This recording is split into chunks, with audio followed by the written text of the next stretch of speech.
వి gold trusted gold buyers తాకట్టులో ఉన్న బంగారాన్ని విడిపించి ఈ రోజు ఉన్న మార్కెట్ ధరకే కొనబడును. మరిన్ని వివరాలకు సంప్రదించండి 7771077720. అందరికీ నమస్కారం. ఈరోజు చాలా సంతోషంగా ఉంది.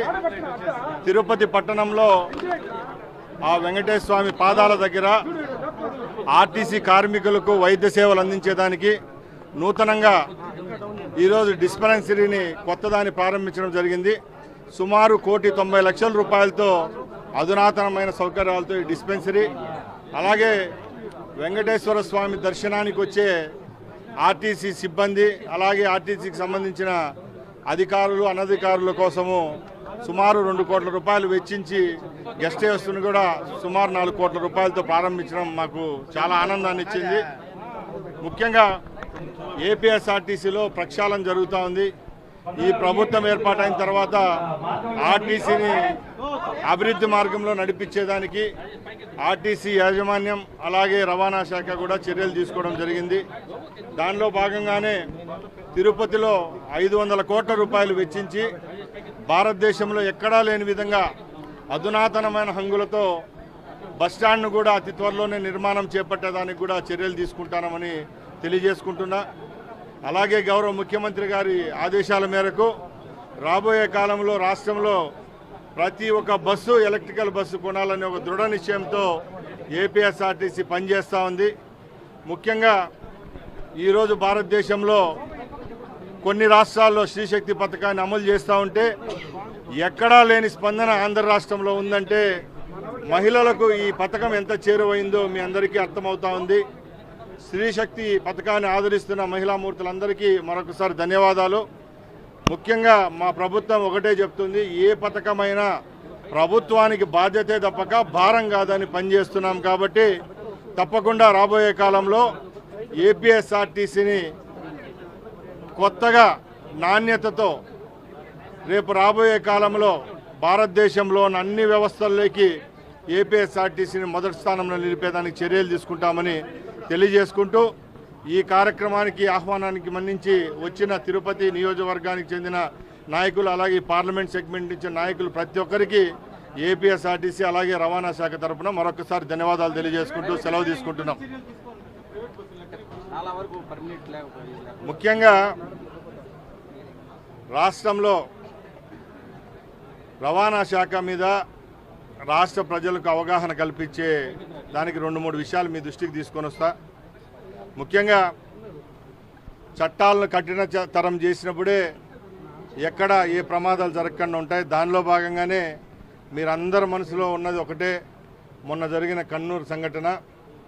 దాని తర్వాత ఏపీఎస్ఆర్టీసీలో కానీ ప్రైవేట్ బస్సుల విషయానికి వచ్చినా కానీ ఎక్కడా రేపు రాబోయే కాలంలో ఆంధ్ర రాష్ట్రాన్ని జీరో ఫ్రీ యాక్సిడెంట్ చేసే పనిలో రవాణా శాఖ పనిచేస్తూ ఉంది. దానిలో భాగంగానే గత వారం నుంచి గౌరవ ముఖ్యమంత్రి గారి ఆదేశాల మేరకు రాష్ట్రంలో ఫిట్మెంట్ లేని బస్సులను ఎక్కడికక్కడ సీజ్ చేయడం జరుగుతూ ఉంది.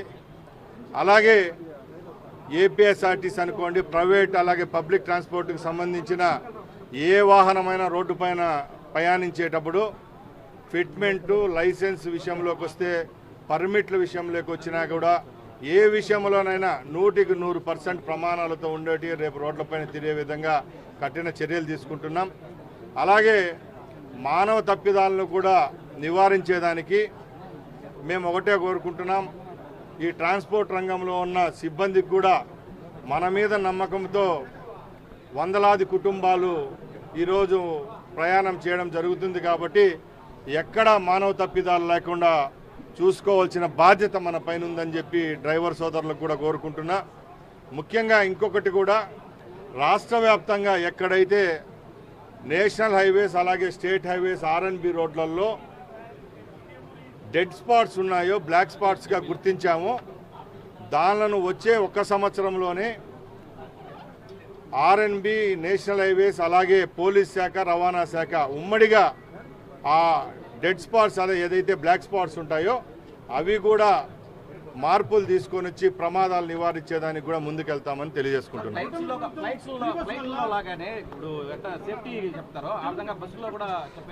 తప్పకుండా అండి, మీరు చెప్పిన విధంగానే ఏవైతే ప్రమాణాలు పాటించాలో చట్టాల్లో కూడా మార్పులు తీసుకొని వచ్చి ప్రమాదం జరిగినప్పుడు ప్రయాణికునికి ఏ విధమైన సూచనలు ఇస్తే ఆ ప్రమాదంలో జరిగిన ఆ ఫస్ట్ గోల్డెన్ అవర్ ఏదైతే ఉంటుందో అప్పుడు తక్షణమే స్పందించి అక్కడ ప్రమాదాన్ని కూడా నిర్మూలించే విధంగా ఏవైతే చర్యలు తీసుకోవాలో నిపుణుల ద్వారా కమిటీ వేసేదానికి ఈ ప్రభుత్వం చర్యలు తీసుకుంది. దానిలో భాగంగానే ముఖ్యంగా నైట్ టైం ట్రావెల్ చేస్తున్న స్లీపర్ బస్సులు అలాగే డెస్టినేషన్ బస్సులో దూరపు మార్గాలకు ఉన్న డెస్టినేషన్ బస్సుల్లో కూడా కొత్త నిబంధనలు, అలారం సిస్టము, అలాగే లోపల ఏవైతే ఎక్విప్మెంట్స్ ఉంటాయో దానిలను కూడా సేఫ్టీ డోర్స్ ఏదైతే ఎగ్జిట్ ఉంటుందో దానిల విషయంలో కూడా కేంద్ర ప్రభుత్వం యొక్క గైడ్లైన్స్ను ఒకసారి సవరించే విధంగా కూడా మేము కేంద్ర ప్రభుత్వాన్ని కోరాం. తప్పకుండా అది కూడా త్వరలోనే అందరికీ అందుబాటులోకి వచ్చే విధంగా చర్యలు తీసుకుంటాం.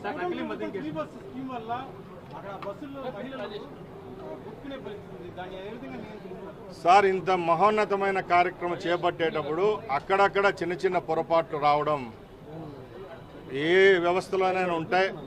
మీరు ఒకటే గమనించాలా, స్త్రీశక్తి పథకం అనేది రాష్ట్రంలో మేము ప్రవేశపెట్టిన తర్వాత మనకంటే ముందు ఏ రాష్ట్రాల్లో ఇంప్లిమెంట్ చేస్తున్నామో ఆ రాష్ట్రాల కంటే మన రాష్ట్రంలోనే మెండుగా జరుగుతూ ఉందని చెప్పి రిపోర్ట్స్ రావడం, కేవలం రాష్ట్రానికి సంబంధించిన మీడియానే కాకుండా కేంద్రంలో నేషనల్ మీడియా కూడా ఈ పథకం బ్రహ్మాండంగా ప్రజల యొక్క ఆదరణ పొందిందని మా దగ్గర రిపోర్ట్స్ ఉన్నాయి. తప్పకుండా రేపు రాబోయే కాలంలో బస్సుల యొక్క శాతం పెంచేదానికి కూడా చర్యలు తీసుకుంటాం. పల్లె వెలుగు బస్సు నుంచి సిటీ ఆర్డినరీ అలాగే ఎక్స్ప్రెస్ బస్సులు అలాంటి బస్సులను కూడా ఏసీతో నడిపే విధంగా ఎలక్ట్రిక్ బస్సులు కూడా కొనుగోలు చేస్తానని ముందే చెప్పడం జరిగింది. అవన్నీ ఈ రూట్స్ పైన వచ్చేటప్పటికి తప్పకుండా ఈ యొక్క సమస్య అనేది రాదు. కాబట్టి కొత్త బస్సుల యొక్క కొనుగోలు ఈ యొక్క చిన్న చిన్న పొరపాట్లను కూడా అధిగమించే పరిస్థితి ఉంటుందని తెలియజేసుకుంటున్నాను.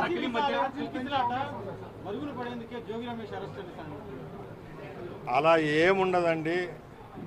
రాష్ట్ర ప్రభుత్వం ఏర్పాటైన తర్వాత ఎవరైతే గత ప్రభుత్వంలో అరాచకాలు ఆగడాలు చేశారో, రాష్ట్ర ప్రజల యొక్క రక్తమాంసాలు తిన్నారో అలాంటి వారిని కటకటాలు పాలు చేసే విధంగా న్యాయశాఖ ప్రభుత్వం పనిచేస్తుంది. దానిలో భాగంగానే లిక్కర్ స్కాముల్లో ఎవరైతే పాల్గొన్నారో వాళ్ళను ఒక్కొక్కరిని చట్టం పరిధిలోకి తీసుకొని రావడం జరిగింది.